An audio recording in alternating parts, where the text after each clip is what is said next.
Spider-Man's back, but will this be the Spider-Man everyone wanted? Let's talk about that. Hey there, this is your Matt Doodle with Too Much Time on His Hands, Doodle here with another video, and today I'll talk about the Spider-Man Brand New Day trailer. This surprised the hell out of me. I have not been a huge fan on this specific Spider-Man for a long time, and I've made that very clear in my channel. That when I first heard that this movie was coming out, I was genuinely, worried, of course, because again, the last three movies were not Spider-Man to me, and I know you can say Spider-Man's different, this did his own origin, and I can make a whole video on why I don't like him that much, but that'll be his own thing. This trailer actually makes me feel like I'm watching a Spider-Man property, because of all the things that happen to it. Now, that doesn't mean it's completely perfect. There are some things that I am very much worried about, but it's not because of Spider-Man, but it's the direction they're taking him. Like I've said, there were some things I didn't like about the other Spider-Man, but that's because of how he characterized. Here, it feels like he's characterized correctly, but the choices are what I'm worried about. So, instead of me just rambling about it, let's just get into the trailer on what I do and do not like. I was honestly kind of hooked as soon as we saw the shot of Peter upside down on a building, just looking upset. I don't know why that did it. Maybe it's because we finally get to see Spider-Man, be kind of depressed. I know that sounds horrible, but it's good to see Spider-Man struggle again. Now, that does not mean I just want to see Spider-Man just put down the ringer with no hope in sight. There has to be some good out of it. I feel like sometimes people think when you say you want to see Spider-Man in peril, it's just that. But no, we want to see how he gets through that to a positive state. But honestly, I do feel like this is a great way to show Peter's struggle by showing him how he's had to distance himself from his friends because of, what happened in Spider-Man No Way Home, with the whole memory wipe and all that stuff. Which honestly, I still do not think makes a lot of sense, but I just don't really think about it too much now. But it is so hard to see Peter basically just look at his friends, enjoy life while he is just trying to exist. Because I feel like Peter at this point is just depressed. He doesn't know what to do. That's why he just is more Spider-Man. And something I've noticed throughout this trailer is that you see more Peter in the mask. You'll see Tom Holland's face, but you see him in a scanner in the Spider-Man costume instead of outside of it, which I don't know why, but that felt the most Spider-Man, a character in their costume being scanned. Now, something I wanted to say, I love this suit. When the suit was first shown, I was honestly kind of worried, mainly for the logo. The logo in the promotional images kind of looked kind of brown and it threw me off, but seeing it in action just makes the suit look so cool. I love that the webs are actually kind of risen, but not too much like the Tobey Maguire version. And even kind of less than the Andrew Garfield one. It's a little higher, but that's about it. It's not super high. Just enough so you can notice it. And I love that they've actually used a practical suit, because throughout the three films, they heavily made him use a CGI suit. He'd have a suit underneath sometimes, but it'd be mostly a CGI layering over it all, which made it look so wrong. But in this trailer, I like that the suit looks practical. Obviously in the very outlandish scenes, it's CGI, but you get to see the wrinkles. I was so upset when the other films did not show any wrinkles, as if the suit is so skin tight that it makes him not breathe. This is supposed to be something he's supposed to wear, right? So obviously there's going to be some ripples, and I love that it shows that. It shows that this is a genuine costume.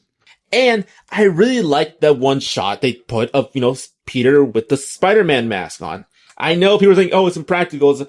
It's a stylistic choice. I like it. It feels like Spider-Man. And I'm going to say that a lot in this video. I've already done that. But getting to see Peter's eyes through the mask and showing how he's kind of just going through the motions as Spider-Man to distract himself, which I do like to see. That Spider-Man is also Peter's escape from reality, because his life does suck at points.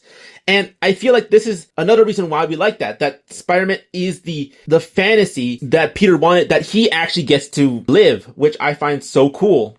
Now, here's something I really wanted to talk about that I don't think anyone has, because this shows Peter, having his letter to send to MJ so he can tell her that, he's Spider-Man again, and explain why she doesn't remember him and why everything is so weird. But I don't know why. I feel like that entire scene is a reference to that one scene from Sam Raimi's Spider-Man, where they introduce everything, with this scene. Who am I? You sure you want to know? The story of my life is not for the faint of heart. If somebody said it was a happy little tale, if somebody told you I was just your average, ordinary guy, not a care in the world, somebody lied. Now, I could be 100% wrong, but it looked too similar in my case. I know it has different words, different meaning, but just like they're introducing us to what's going on. My name is Peter Parker. You don't remember me, but we used to know each other. Something bad was going to happen, and the only way to stop it was to make everyone forget about me. And maybe that's why I also felt like this is very much Spider-Man. Maybe it's that, he's talking to himself instead of an AI. Because that was one thing I didn't like about Spider-Man Homecoming, is that they tried to make an explanation on why Peter talks to himself.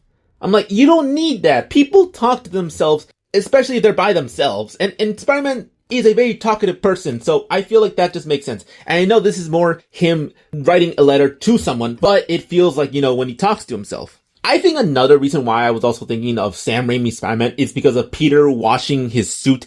And I know, Sam Raimi's Spider-Man movie did not invent it, I know that, but that was the first time I ever saw it.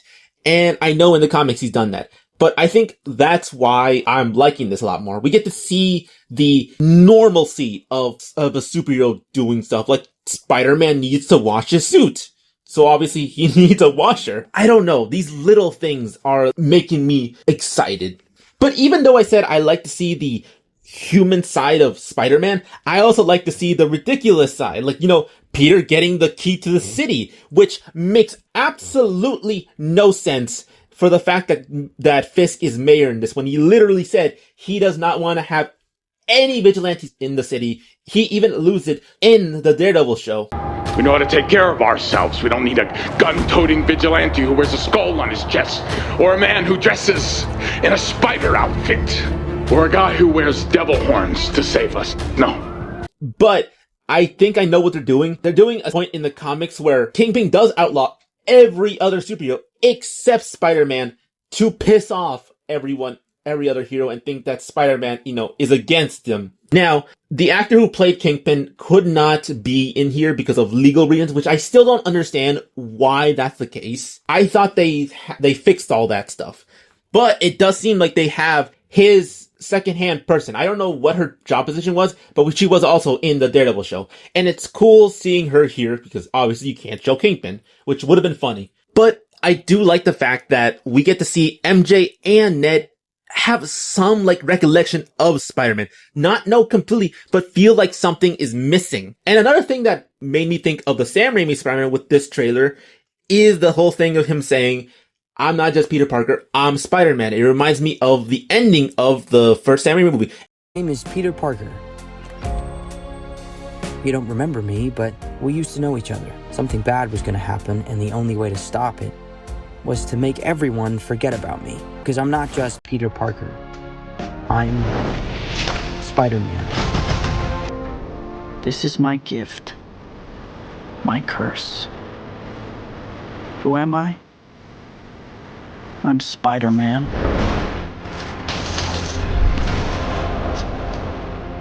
And I know I am referencing that movie a lot, but stay with me. Because then we see a reference to Amazing Spider-Man 2 of all things, where Peter gets hit by a truck by the Punisher.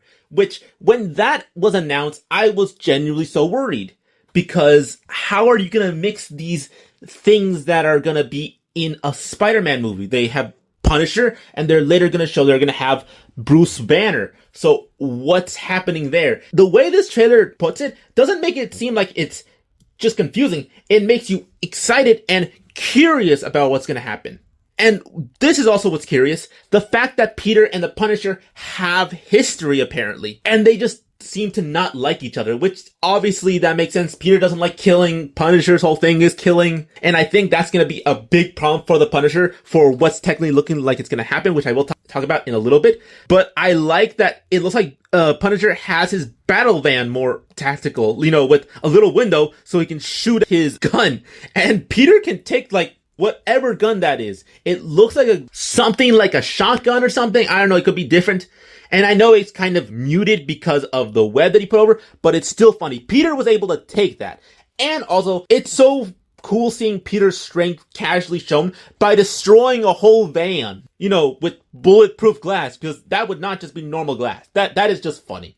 And I like how, since the Punisher swears, Peter webs his mouth up. I miss that. I miss seeing Spider-Man web up people's mouths like that. I think that's another reason why I like this. He's doing a lot of things that Spider-Man does, because that's his character. But I do want to say about Frank's costume, or logo, why is his one muted? Spider-Man is very bright and colorful, and some of the other villains, have the look of the comics, sort of. Why is his muted? Literally in the dark show of his, he was able to paint it bright white. Isn't that kind of the point of the Punisher, to be noticeable? So that's the last thing the criminals see before they hit the bucket? But ignoring that, it looks like Peter is still trying to be close to MJ and Ned. And that's not doing him so well, because it looks like we're having this new guy, which everyone is saying is Paul, and saying, please don't be Paul, please don't be. I'm gonna be very honest. I kind of want it to be Paul just because of how everyone says he's horrible, and I think that would be hilarious. Now, here's a big thing that I am kind of wishy-washy about this whole film and, kind of the point of it. Peter going through a mutation. In this trailer, it looks like Peter is going in a cocoon and sprouts out and looks like he gets organic webbing.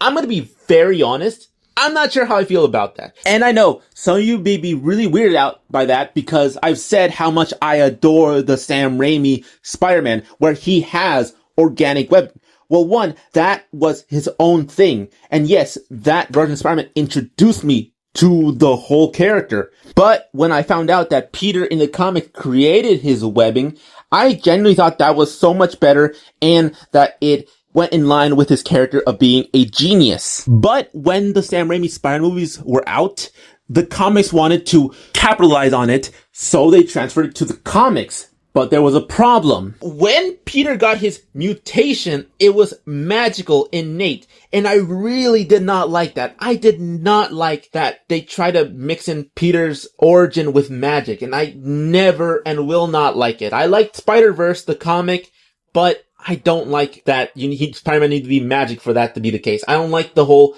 Spider-Sense that goes through entire universes. I just like them to be a guy who got bit. And maybe they're not doing that. They could also just be the thing of doing a small reference and doing their own thing where he just gets mutated. And I know people have been screaming that this means mutants. I don't think that's the case, because Spider-Man is not a mutant. He's a mutate. He got powers through something. And I only could see this being a cool thing of Peter getting mutated if we get to see Man Spider. Now that would be cool. But let's keep going. Now, I do like the idea that Peter is going to Dr. Bruce Banner for help, because, Bruce Banner's a scientist. Now, the thing that weirds me out, though, is because, does this mean that Peter has radiation in his blood? Like he got bit by a radioactive spider instead of like a genetically engineered? Or is it kind of mixed? Because I know radiation is done differently in superhero media than in real life, and I'm just curious if that's what they're doing, because why did Peter go directly to Bruce Banner about it? Now, the reason why this doesn't bother me as much as it did of Peter going to Tony Stark, to Doctor Strange, is because it doesn't feel like they were just there because they're in a universe. Peter is literally going to Bruce Banner because he's a teacher. He has easy access to him. Peter's looks like in the same class, so he can obviously try to talk to him about it. It's not like, oh, Peter knows the billionaire, and Peter just somehow knows this magic person because he was in outer space. And I know in context it kind of makes sense, but it just felt kind of off. And I like that this is just, he happens to be in the same class. If that makes it feels normal. It's not otherworldly. It's just a guy who's in class who knows this other guy, who knows his teacher. Right? I don't know if that makes any sense. And I do like the fact that Bruce is genuinely willing to help. And I know some people may ask, why is Bruce Banner in human form when he was Hulk in the She-Hulk movie? Well, it's because Jen broke his device that allowed him to be in Bruce form. Now, with the way this trailer is showing, I'm not sure if Bruce will even become the Hulk at all. Or at least Savage Hulk. He may just be regular Professor Hulk, but I'm not sure if he will be the Savage Hulk because he has his device that keeps him in human form, and even if he loses that, he'll just be, Professor Hulk. So how would they revert him back to Savage Hulk? I'm just not sure how they would, incorporate that with everything that's already going on. Because this movie looks good, at least the trailer, but it does seem a little stuffed. Now, I do have a small theory on how Bruce could become Savage Hulk, and it's him trying to help Peter gain control over his powers and backfiring, which causes Bruce to be Savage Hulk again. I do like the fact that they are not just ignoring Aunt May in this one. I know they kind of completely ignored Uncle Ben, and honestly, that still annoys me and kind of pisses me off, but if we're just doing it that Aunt May is the reason why Peter is Spider-Man, fine. It makes his whole origin thing more complicated, but this trailer just makes me excited for the next thing, and I'll try to just think about that. Now, remember when I said that Peter and Frank seem to know each other and, have different stances and killing and no killing? I think this will be important to the Punisher too, because the Punisher doesn't really see grays. He sees bad guys and good guys. The bad guys need to be put down and the good guys need to be protected. But I feel like this movie is going to challenge him on that, because you remember that tank that was going after Peter and the Punisher? Well, when Peter was able to stop that, from what it looks like it was controlled by a sweet old lady, which makes no sense because the lady also seems very aloof, and it looks like she's being controlled because it looks like we switched to the security guard and he looks like he's getting possessed, and that makes me wonder who the bad guy is gonna be. I know everyone keeps thinking it's gonna be Jean Grey, but again, I feel like this is way too much stuff to stuff in. That's why I do not think this is gonna be mutant related stuff. I don't know who in Spider-Man's lore who control people's bodies. I don't know if this is like a different interpretation of the chameleon, because that's something I've never heard, because instead of having to change his appearance, he gets to go into the body he needs. That's one theory I have. I don't think I've heard that at all, but I could be 100% wrong, and I'm okay with that. But again, that could be a problem for Frank, who has a strict killing bad guy rules. So what is he going to think about the people being controlled? Now this got me so excited. Finally getting to see the Scorpion. It's been way too long since Spider-Man Homecoming where they teased it. I genuinely was not thinking they would ever bring him back. And from looking at his suit, I'm actually pretty excited because it actually looks like the Scorpion suit. Yes, obviously they're going with the military route because, it's a mechanical tail, and I'm totally okay with that. But that makes me wonder, how did he get the tail? How did he get the suit? What kind of deal did he have to make? Who is the creator? Is Tinkerer back? That gives me so many questions. Now, I'm not a huge fan that, that he doesn't have a mask or a helmet. I know they want to show the actors to be like, ooh, the actor's back, so he finally gets to be the Scorpion that we teased for so many years. I don't know if this is just specifically for the trailer. Maybe they're hiding the helmet. I don't know. But I am really excited, and I'm really glad that his tail looks good. I saw a lot of the concept art, and that got me very worried because the tail looked wrong. It looked like a ladder you can climb. And this one actually looks like a solid piece. So that's exciting. I do like seeing Peter just out in public too. Like I said, in his suit, wearing the mask, talking to people. I know that should be something that's very exciting, but again, we haven't seen that in so long. We see Peter in this universe talk to other superheroes where he could just take off his mask. Secret identity didn't matter, but in here, of course, it does matter because no one knows him. The way he was talking to this police officer, he was wearing his mask, and something about that just shows how the secret identity is important to him again. And you can see that by the fact that, he's talking to MJ again as Spider-Man. He has his mask on while talking to her, so I wonder what they're going to try to talk about. I wonder how he's going to try to say that he's, Peter Parker, but I don't think that's going to be the case. I do think he's just going to chicken out and just, say he's a friendly neighborhood Spider-Man and, just do the normal Spider-Man things. And I see they are trying to push that this is the Spider-Man now. The Spider-Man for everyone, with all the homages to comic covers. Now, I know most of these. I didn't know too much of the one with Boomerang and Spider-Man. That was one I didn't really know. But it is cool seeing these references. Now, there is a problem I am noticing which doesn't make any sense. Like with Tarantula. why is his costume not somewhat comic accurate? When I first saw the promotional images, honestly, I kind of liked it. But then thinking about it more in an accurate sense, it makes no sense why his suit is not somewhat accurate. It doesn't have to look exactly like that. It can still be muted. It can still have the full mask. But where is the logo? He's literally fighting a guy who has a whole spider costume, bright red and blue. Wouldn't he just be like hey, this guy is called Tarantula, so wouldn't he try to emulate somewhat of the hero's look? I like that they gave him his stingers. That's cool. Why can't he have his classic suit, even if it's military? They tried to elude his logo by doing a vest with the straps, but why was it so hard to put a logo? Again, Spider-Man exists and he has a logo. Now, something that was extremely wild that I was not expecting, because I don't think I saw any promotional stuff for it or any leaks, but it looks like the hand is here. Why? Like I said, this trailer is getting me very excited, but it's so stuffed. But again, it's done in a way where you're more excited than scared, at least to me. Other people may have their own opinions, but to me, this gets me curious and maybe a little worried on how they're gonna put the hand in it. Maybe the only way I can think about it is that they're just another threat that Spider-Man has to face that is becoming a bigger threat. Maybe Kingpin hired them because, he's, looks like he's in a prison. So I wonder what's going on here. And this is one of the few times where Peter is in the suit and doesn't have his mask again. So what is going on here? And again, it looks like the man spider theory is being more accurate because we see his eyes turn black. Now, I know some people are thinking it could be the black suit, but I genuinely don't think that because, again, so stuffed if they do that. And it doesn't make any sense for the black suit to be here when he has all this other stuff he has to worry about.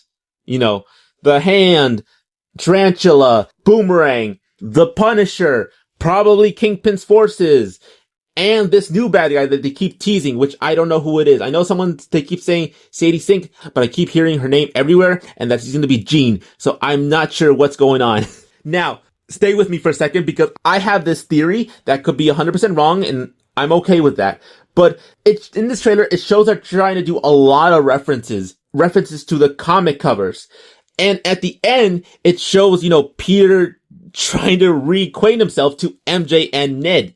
And they're doing a reference to Peter's moniker, the friendly neighborhood Spider-Man, which I find really cool. But something I noticed, it could just be because it's a party, but you notice MJ is more dressed up. It could be just because it's the party, but I have a theory that MJ could try to get into modeling or acting in this one to be more in line to her comic self. Now, maybe it doesn't make sense to the character they portrayed in the last 3 movies, but she could be different because she doesn't know Peter now in this. Maybe that changed her personality a little bit. Maybe it made her want to be more out there with people because she misses the thought of someone.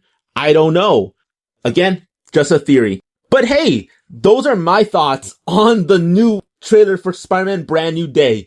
And again, this trailer gets me so excited for what the movie has to offer. It has a lot of stuff that, if done right, could make a phenomenal film. A Spider-Man film we haven't seen with so much stuff. But I'm also incredibly worried with how much stuff they added, how much stuff they stuffed. I'm hoping for the best, but fearing for the worst because, again, this has not been my favorite version of Spider-Man. And I know this trailer has been out for a while and I'm technically making this video very late. I'm trying to come back to YouTube and I'm not trying to rush myself. So if this video is much longer than it should be, I'm sorry about that, but I don't want to overdo it and burn myself out already. So if you're still here by the end of the video, thank you so much for watching it. I really appreciate for those who are sticking by me and for those new viewers who are watching this video. Now, what about you? What did you think about this trailer? Did this get your hopes up on the new direction of Spider-Man? Does it make you more excited for seeing more of this version of Spider-Man? Were you like me, who was very much not a fan of this Spider-Man, but this trailer brings you back? Or have you always liked this version of Spider-Man and this just gives you more of what you love? Give me all your opinions in the comments down below. This has been Dudamite. I hope everyone stays dirty, and I hope to see everyone in the next video. Bye!